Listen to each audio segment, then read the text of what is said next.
The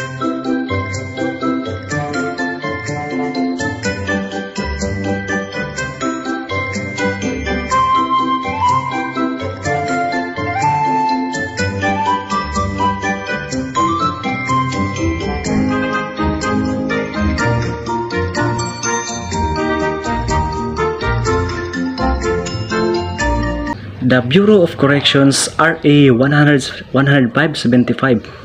So what is this act? This act shall be known as the Bureau of Corrections Act of 2013, Section 2, Declaration of Policy.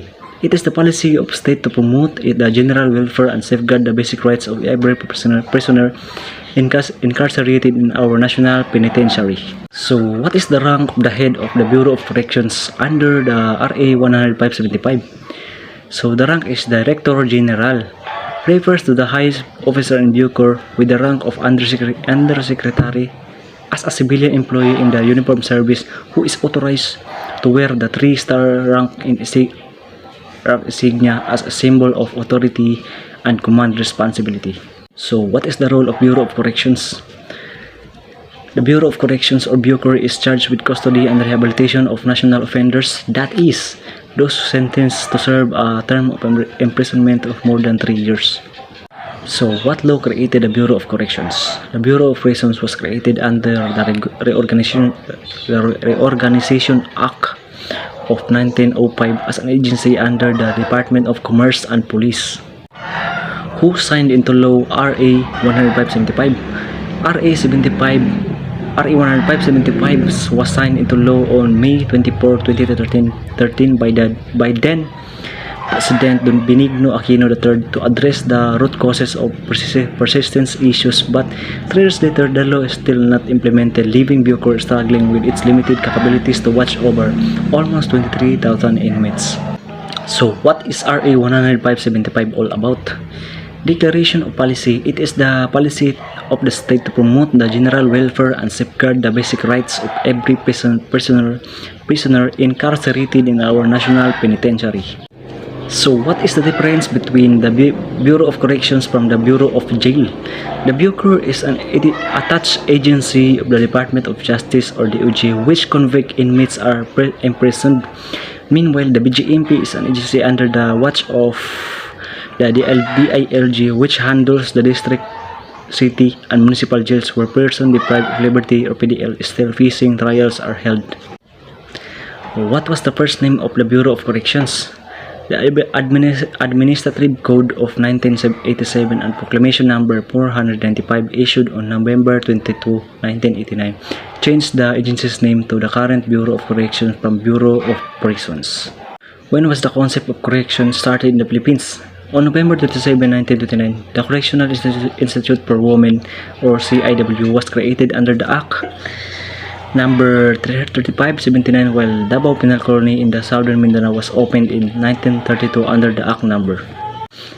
Good Conduct Time Allowance or GCTA. Good Conduct Time Allowance or GCTA is a sentence reduction provision afforded prisoners who show good behavior. It has been in existence since 1906. Act 1533 provided for the diminution of sentences imposed upon prisoners in consideration of good conduct and diligence. What is the purpose of GCTA or Good Conduct Time Allowance during the confinement? Republic Act 10592 or the Good Conduct Time Allowance GCTA law allows for a reduction of sentences or person deprived of liberty depending on how well they abide by the rules and regulations inside any penal institutions, rehabilitations, or detention center, or any other local jail.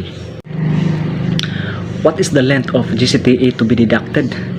If a convict behave well each month, 480 days or roughly 1 year and 3 months will be deducted from his prison term for the 3rd to 5th years. For each month of good behavior, 23 days will be deducted, or a total of maximum deduction of 828 days or roughly 2 years and 3 months from the prison term.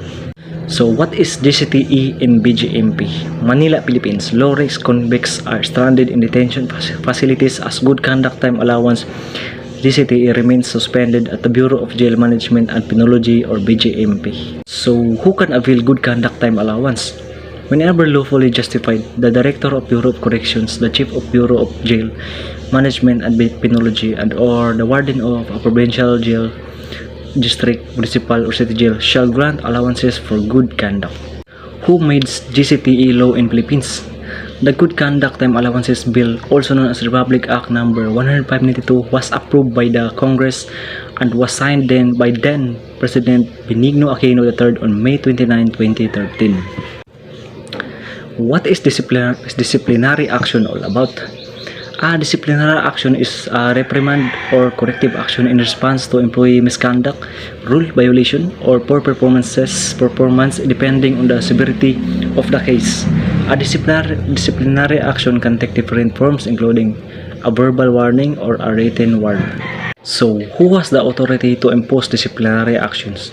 The department head shall have the authority to remove, separate, suspend, and otherwise discipline officers and employees under their jurisdiction, except in the case of removal. So, what is the importance of having a disciplinary board in correctional facilities? Disciplinary boards for jails is organized and maintained for the purpose of hearing disciplinary cases involving violations of jail rules or regulations by the inmates. What are the duties and functions of the disciplinary board? The board is tasked to hear the facts of an alleged misconduct referred to it. It shall hold sessions as often as necessary in a room which may be provided for the purpose. So, what is RA 6975 or the creation of BGMP?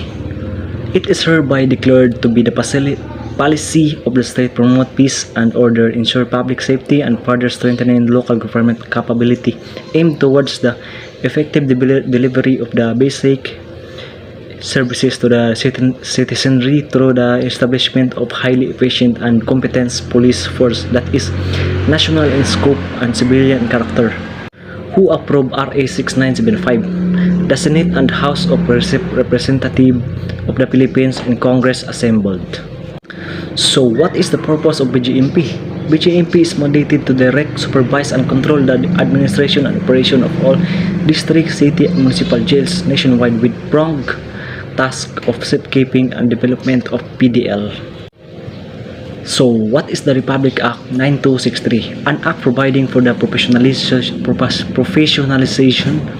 of the Bureau of Fire Protection of BFP and the Bureau of Jail Management and Penology BJMP, amending certain provision of Republic Act Number 6975, providing fund thereof and for other purposes. So, what are the detainees' rights? The state values the dignity of every human person and guarantees full respect for human rights. What are the rights and privileges of inmates, and explain the difference? Rights are guaranteed by law, while privileges can be granted to individual inmates as long as discipline and security are maintained. The Regional Rehabilitation Centers for Youth, or RRCY, is a facility designed to provide intensive treatment into a residential setting for the rehabilitation of CICL whose sentence have been suspended. It serves as a nurturing out-of-home placement for children in need of rehabilitation. The Child and Youth Welfare Code, Presidential Decree Number 603, otherwise known as the Child and Youth Welfare Code, and issued in December 1974, legally defines special categories of youths, including youthful offenders, and directs the Ministry of Social Services and Development, or MSSD, to provide comprehensive services to assist in youth development. Why was PD 603 created? It is mandated to coordinate the implementation and enforcements of all law, formulated, monitor, and evaluate policies, programs, and measures for children. The death row, capital punishment, also known as the death penalty, is a state-sanctioned practice of killing a person as a punishment for a crime. The sentence is ordering that an offender is to be punished in such a manner is known as death sentence, and the act of carrying out the sentence is known as execution. So, how does death row work? Death row, also known as condemned row, is a place in a prison that houses inmates awaiting execution after being convicted to a capital crime and sentenced to death. The rule on the writ of amparo. The petition for a writ of amparo is a remedy available to any person whose right to life, liberty, and security is violated or threatened with violation by unlawful act or omission of a public official or employee or of a private individual or entity. Is writ of amparo a special proceeding? A writ of amparo is a special proceeding. It is a remedy by which a party seeks to establish a status, a right, or a particular fact. It is not a civil nor a criminal action. Hence, the application of the revised rule on the summary procedure seriously misplaced. What right is protected by the writ? Right to petition, right against cruel, inhuman, or degrading treatment, equality, right to due process.